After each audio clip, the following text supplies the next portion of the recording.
Assalamualaikum warahmatullahi wabarakatuh.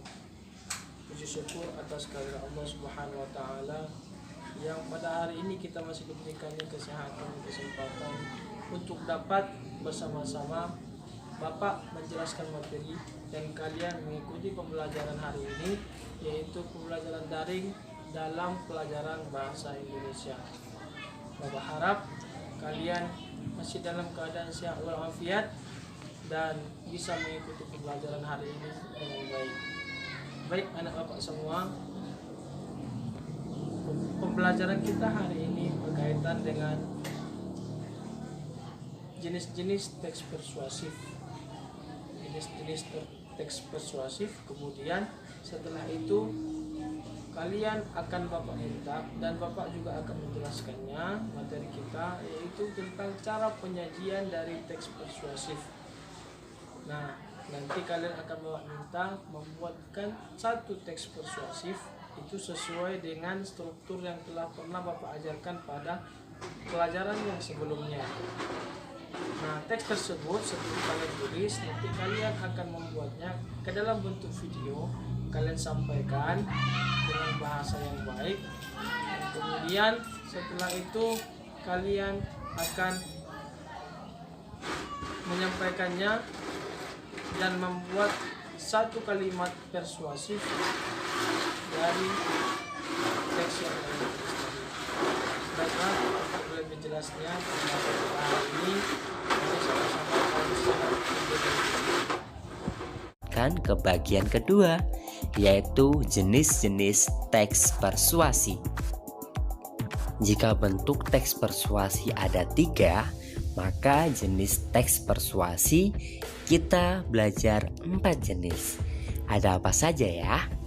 Mari kita simak bersama. Yang pertama ada jenis teks persuasi bidang pendidikan. Tujuannya untuk mencapai tujuan-tujuan pendidikan. Yang kedua ada advertensi, untuk memperkenalkan barang ataupun jasa. Yang ketiga ada politik, untuk mencapai tujuan-tujuan politik maupun kenegaraan. Dan yang terakhir berbentuk propaganda, biasanya berisi ajakan atau memprovokasi atau ya membangun kepercayaan masyarakat untuk satu tujuan tertentu. Mudahnya propaganda ini ya kampanye. Nah, setelah mempelajari bentuk dan jenis dari teks persuasi, kita masuk ke bagian unsur kebahasaannya.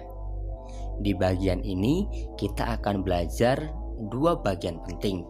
Yang pertama, unsur inti dan unsur lainnya. Jadi unsur kebahasaan teks persuasi bagian inti itu ada 2 teman-teman. Yang pertama pernyataan bujukan dan yang kedua kata kerja imperatif. Pada bagian pernyataan bujukan biasanya ditandai dengan penggunaan kata seperti penting, harus, sepantasnya. Pokoknya pernyataan-pernyataan yang bersifat membujuk.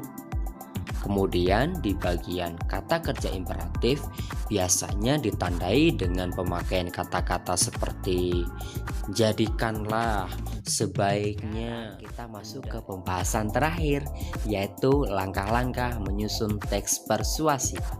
Jika pada bagian pertama dan bagian kedua awal tadi kita membahas seluk-beluk teks persuasi, sekarang kalian nggak mau nyoba menulis teks persuasi? Kalau mau nyoba, coba perhatikan langkah-langkah berikut ini. Yang pertama yaitu menentukan topik dan tujuan. Topik itu bisa kalian pahami dengan bahasan luasnya, mau apa? Kalian ingin membahas apa? Dan tujuannya untuk apa? Itu harus kalian tegaskan terlebih dahulu. Karena topik dan tujuan ini harus berkaitan dengan masalah yang kalian bahas, sehingga kalian mempunyai perspektif yang bisa meyakinkan masyarakat. Setelah kalian mengantongi topik dan tujuan dalam penulisan teks persuasi, kalian bisa melanjutkan ke bagian kerangka tulisan. Kerangka itu artinya rancangan atau garis besar, sehingga kalian harus mengetahui apa saja yang ingin kalian susun di dalam teks persuasi itu. Mengapa harus membuat kerangka tulisan? Tidak lain agar tulisan kalian itu bisa lebih sistematis dan logis. Kalau kalian menyusunnya dengan benar, maka tulisan kalian juga akan bagus. Kalau tulisan bagus, tentu bisa meyakinkan masyarakat dan kalian bisa menggunakan teks persuasi itu dengan semaksimal mungkin. Kerangka ini bisa kalian susun berdasarkan struktur teks persuasi dari awal sampai akhir. Misalnya tentang isunya, kemudian argumennya, lalu kalian bisa menambahkan dengan penegasan kembali. Itu yang harus kalian kuatkan. Langkah ketiga setelah kalian membuat kerangka tulisan adalah mengumpulkan data. Data ini ya fakta, jadi kalian harus mengumpulkan data-data yang bisa dipertanggungjawabkan. Misalnya kalian bisa memulai dari buku, kemudian jurnal penelitian, lalu bisa dari pendapat para ahli. Yang jelas kalian tidak boleh merekayasa data. Mengapa? Karena merekayasa itu kan membuat-buat. Artinya kalian berbohong. Kalau kalian sudah berbohong sejak awal, ya bagaimana masyarakat bisa percaya dan menuruti kemauan kalian dalam teks persuasi tersebut. Jadi kalian memang harus menyajikan data-data yang valid, yang bisa dipertanggungjawabkan, sehingga masyarakat dengan mudahnya bisa percaya dengan apa yang kalian sampaikan. Dan yang terakhir, tinggal menyusun paragraf. Nah, langkah ini akan mudah dilakukan ketika kalian sudah punya kerangka tulisan dan data yang valid. Kalian tinggal mengembangkan data dan kerangka itu dengan bahasa yang baik, yang efektif, mudah dipahami, dan tentu saja menggunakan kata-kata yang persuasif. Kata-kata yang bisa memprovokasi masyarakat agar percaya dan mengikuti kemauan kalian. Nah, inilah 4 langkah mudah dalam menyusun teks persuasi. Bagaimana? Mudah bukan? Jadi Pak Andrian rasa kalian pasti bisa melakukannya. Kalau kalian masih bingung, ya kita belajar terus. Nah, setelah kalian menyimak materi yang tadi Bapak sampaikan, mudah-mudahan sudah jelas kepada kalian apa saja jenis-jenis teks persuasif tersebut, kemudian bagaimana langkah-langkah untuk menyiapkan atau menuliskan sebuah teks persuasif dalam beberapa tema.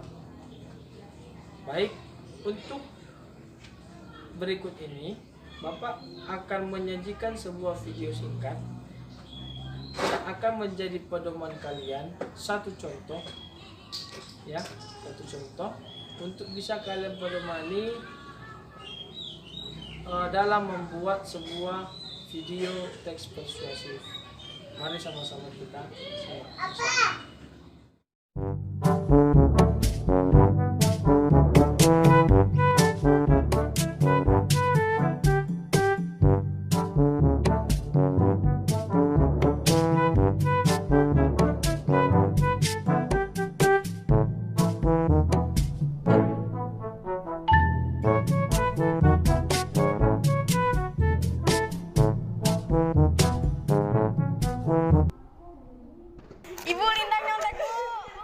Nilai kejujuran itu benar-benar penting. Kebudayaan mencontek sudah berkembang pesat di pendidikan Indonesia.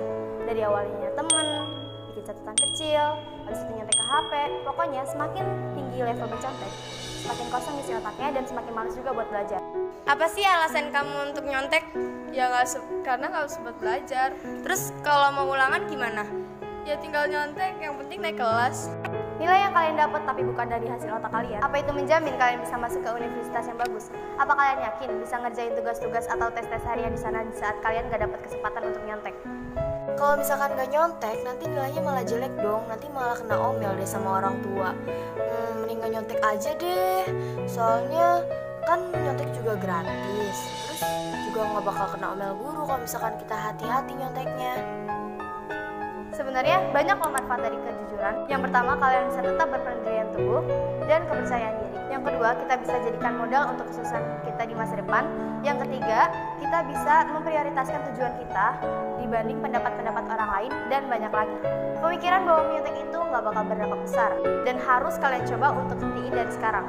Karena si kecil ketidakjujuran itu di masa perkembangan saat ini bisa menjadi bibit yang berbahaya. Penyebabnya karena rasa ketergantungan sama nyontek. Kita sama-sama ambil peran untuk mengajak teman kita untuk meninggalkan kebiasaan mencontek.